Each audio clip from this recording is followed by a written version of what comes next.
সম্মানিত দর্শক, আপনাদের আন্তরিক শুভেচ্ছা। সত্য ও সুন্দরের পক্ষে দৃঢ় অঙ্গীকার নিয়ে দিগন্ত টেলিভিশন 2008 সাল থেকে শুরু করেছে তার প্রত্যয়ী পথ চলা। দল, মত ও শ্রেণী স্বার্থের ঊর্ধ্বে অবস্থান নিয়ে বস্তুনিষ্ঠ সংবাদ পরিবেশনার মাধ্যমে সত্য প্রতিষ্ঠায় দিগন্ত থেকেছে অবিচল।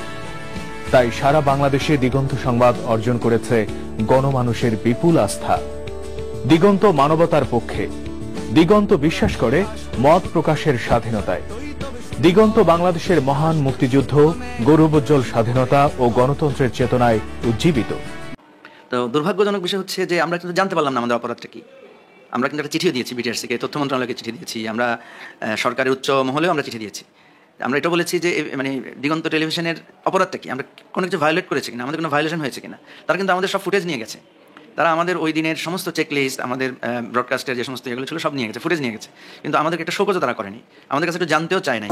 11 বছর পর আবার চালু হচ্ছে দিগন্ত টেলিভিশন। 2013 সালে বিদ্বেষ, গুজব ছড়ানো ও দায়িত্ব জ্ঞানহীনতার অভিযোগ এনে বেসরকারি স্যাটেলাইট চ্যানেল দিগন্ত টেলিভিশনের সম্প্রচার সাময়িক বন্ধ করে দিয়েছিল তৎকালীন আওয়ামী লীগ সরকার।